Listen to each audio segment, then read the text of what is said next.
तो वैसे तो हमारे इकोनॉमी में बहुत सारे इश्यूज हैं, कंपनीज के रिजल्ट्स अच्छे नहीं आ रहे, जिसकी वजह से भारत का जो शेयर बाजार है, स्टॉक मार्केट है, उसमें आपको लगातार गिरावट देखने को मिलेगी। लेकिन प्रॉब्लम क्या है इस समय कि जिस प्रकार की गिरावट हो रही है और ये संभलने का नाम नहीं ले रहा, इसके पीछे का एकमात्र कारण जो बताया जा रहा है और वो है डोनाल्ड ट्रंप। जी हां दोस्तों, डोनाल्ड ट्रंप आपको पता है फाइनली राष्ट्रपति बन गए हैं और इसी के बाद से और भी ज्यादा गिरावट हो रही है। कल ही आपने देखा होगा जो सेंसेक्स है उसमें 1200 पॉइंट्स की गिरावट हुई और आज भी हाल कुछ अच्छा नहीं है। तो आखिरकार ये हो क्या रहा है, किस तरह से डोनाल्ड ट्रंप भारत के स्टॉक मार्केट को इंपैक्ट कर रहे हैं, अलग अलग एनालिस्ट का क्या कहना है, आगे इसके हम क्या कर सकते हैं, काफी कुछ आपको जानने को मिलेगा ताकि आपको एक क्लैरिटी मिल सके। करते हैं और सबसे पहले ये देखते हैं कि एग्जैक्टली हुआ क्या है। देखिए, कल ट्यूसडे को जो गिरावट हुई थी स्टॉक मार्केट में, काफी अच्छी खासी गिरावट। और प्रॉब्लम अगर आप देखोगे ना, डोनाल्ड ट्रंप के आने के बाद से यहां पर जो हमारा इंडेक्सेस है, चाहे निफ्टी है, सेंसेक्स है, उसमें तो गिरावट हो ही रहा है।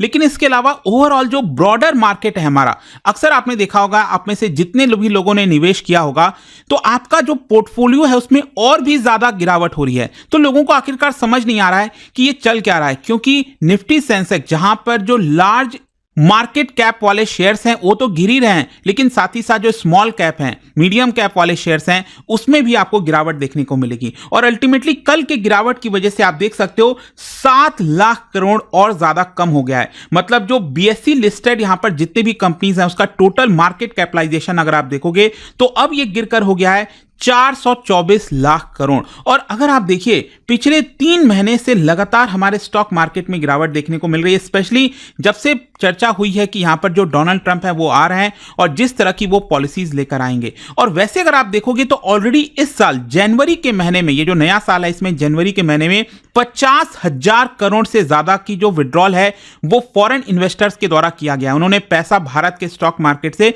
विड्रॉ कर लिया है। मतलब अभी तक टोटल 15 ट्रेडिंग सेशंस हुए हैं, उसमें आप देख सकते हो करीब 57,000 करोड़ यहां पर इन्होंने विड्रॉ किया है। अब आशा यह था कि जो Q3 का रिजल्ट है वो शायद अच्छा आ जाए कंपनीज का, तो चीजें संभल जाएंगी। लेकिन प्रॉब्लम यह है कि यहां पर Q3 का जो रिजल्ट है कंपनीज का वो भी अच्छा नहीं आ रहा है। और अब क्योंकि डोनाल्ड ट्रंप राष्ट्रपति बन गए हैं, लगातार वो डिसीजंस लेने वाले हैं, इसकी वजह से बताया जा रहा है कि जो फॉरेन इन्वेस्टर्स का आउटफ्लो है, जो वापस से विड्रॉल है, वो और तेजी से बढ़ सकता है। वो भारत के स्टॉक मार्केट से पैसा विड्रॉ करके अमेरिका ले जा सकते हैं, वॉल स्ट्रीट वहां के स्टॉक मार्केट में लगा सकते हैं। ऑलरेडी आप देख ही रहे होगे कि यहां पर डॉलर जो स्ट्रांग हुआ है, इसकी वजह से इंडियन रुपी अपने ऑल टाइम लो पर चला गया है। और इसके कई सारी चीजें हो रही हैं दोस्तों। इसके पीछे अगर आप देखोगे, यहां पर जो इन्वेस्टर्स हैं, इनका एक सर्वे भी कराया गया था रिसेंटली।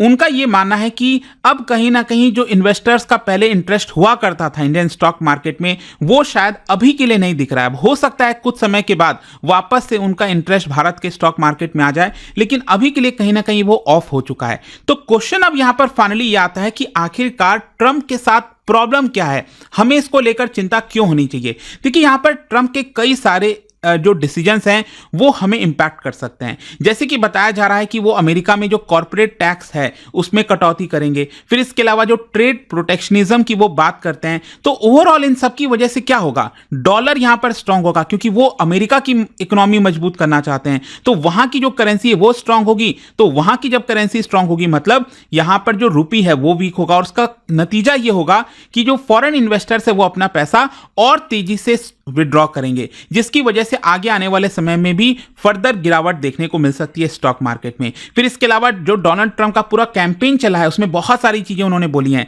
जैसे वो टैरिफ लगाने वाले हैं। फिर इसके अलावा इमिग्रेशन को लेकर ऑलरेडी उन्होंने अनाउंसमेंट कर दिया है, जो यूएस मैक्सिको बॉर्डर है वहां पर इमरजेंसी लगाई है। फिर इसकी वजह से क्या होता है कि इन सब के कारण अमेरिका के अंदर इन्फ्लेशन बढ़ सकता है। अब आपको पता है अमेरिका में अगर इन्फ्लेशन बढ़ेगा तो वहां की जो सेंट्रल बैंक है यूएस फेडरल रिजर्व, क्या वो इंटरेस्ट रेट कम करेगी? नहीं करेगी। और इंटरेस्ट रेट कम नहीं होगा तो अल्टीमेटली जो फॉरेन इन्वेस्टर्स हैं वो भारत के स्टॉक मार्केट में पैसा नहीं लगाएंगे, क्योंकि सस्ते में पैसा नहीं मिल रहा है। राइट, अभी तक एक्सपेक्टेशन यही था कि फेड जो है वो इंटरेस्ट रेट कम करेगी, लेकिन अब ऐसा होता हुआ शायद उतना नहीं दिख रहा है।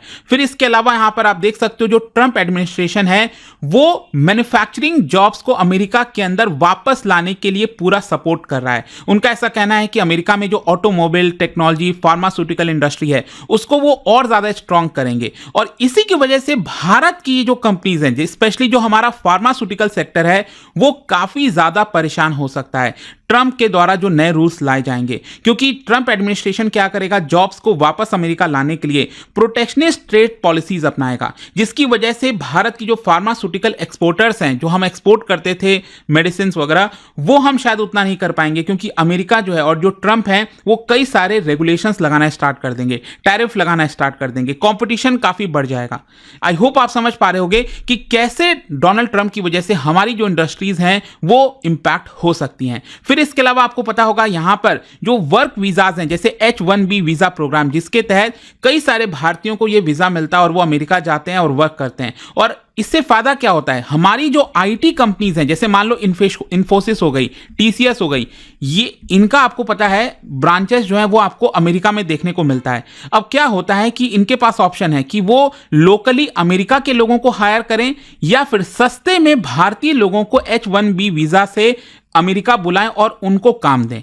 तो अब क्या होगा कि अगर H1B वीजा उतना नहीं मिलेगा तो इन कंपनीज को, इन्फोसिस को, TCS को अमेरिका के अंदर जो वहां की लोकल पॉपुलेशन है उनको हायर करना मजबूर होना पड़ेगा, जिसकी वजह से इनका कॉस्ट बढ़ेगा और अल्टीमेटली इनकी प्रॉफिटेबिलिटी जो है वो घट जाएगी।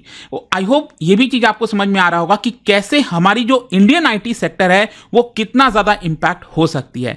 फिर इसके अलावा डर ये भी है कि डोनाल्ड ट्रंप जिस प्रकार से बार बार चाइना के ऊपर टैरिफ लगाने की बात कर रहे हैं, तो देखो इसका इनडायरेक्ट इंपैक्ट भारत पर क्या होगा। मान लो डोनाल्ड ट्रंप ने बहुत सारा चाइना पर टैरिफ लगा दिया, तो अब क्या चाइना एक्सपोर्ट कर पाएगा अपने गुड्स को? नहीं कर पाएगा अमेरिका के अंदर। और तो वो जो गुड्स मैन्युफैक्चर हो रहा है चाइना में, वो क्या होगा?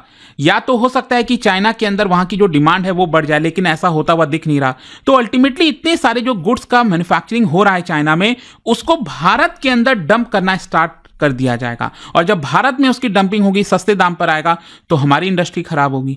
तो अब देखना होगा, हो सकता है कि उस समय भारत सरकार भी कुछ टैरिफ लगाना स्टार्ट कर दे। तो ये आप समझ रहे हो सिनेरियो, एक टैरिफ वॉर जैसा पूरा सिचुएशन पूरे दुनिया में एक तरह से क्रिएट हो सकता है डोनाल्ड ट्रंप की वजह से। तो देखो ये तो नेगेटिव वाली चीजें हो गई, ऐसा नहीं है कि यहां पर कोई पॉजिटिव नहीं है। बहुत सारे एक्सपर्ट्स हैं, उनका मानना है कि नहीं, डोनाल्ड ट्रंप हो सकता है कि चीजें अलग अलग बातें कर रहे हैं, लेकिन काफी बेनिफिशियल भी हो सकता है हमारे कंपनीज के लिए। जैसे कि फॉर एग्जांपल वो बात कर रहे हैं कि अमेरिका के अंदर टैक्स कट करेंगे। अब टैक्स कट करेंगे कि तो इसकी